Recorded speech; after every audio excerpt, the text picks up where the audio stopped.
When people hear about an interim trade deal between India and the United States, the headlines can sound very confusing. Big numbers, big claims, and a lot of hype. So let's break this down clearly. Here's the interim trade deal in a couple of minutes.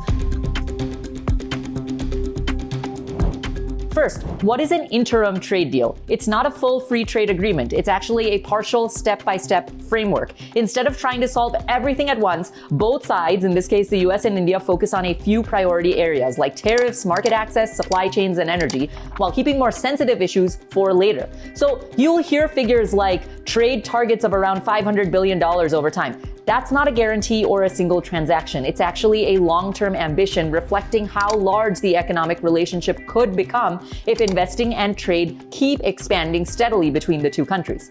On tariffs, now some reports mention duties in certain product categories being reduced from very high levels, sometimes around 40 or 50%, down to the closer mid-teens like 18%, again only in select sectors. Now these cuts don't apply across the board. The idea of it is to ease bottlenecks where high tariffs were clearly holding trade back while protecting sensitive areas for now. So why does this matter, right? Lower and more predictable tariffs make it easier for businesses to plan, to invest, and to hire. For India, that supports gradual job creation across manufacturing, technology, logistics, and services, especially important given India's large and young workforce. For the US, it helps lower input costs, stabilize supply chains, and also supply jobs linked to advanced manufacturing and services. So win-win for both countries.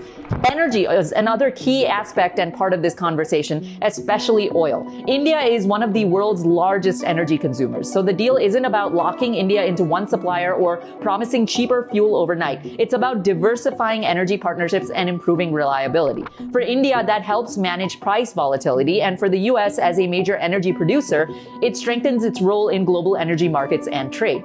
There's also a clear geopolitical layer here. Trade, energy, and geopolitics are now closely connected. So stronger economic ties overall help both countries reduce risk, diversify supply chains, and also build resilience in a more uncertain global economy. This isn't about alliances or blocks, really. It's actually just about stability. So the bottom line is this, and this is what you have to remember. The interim trade deal isn't flashy and it isn't instant. It's a practical, risk-reducing framework. If it works, the real impact shows up over years, through jobs, through investments, steadier supply chains, and an overall stronger economic and geopolitical partnership.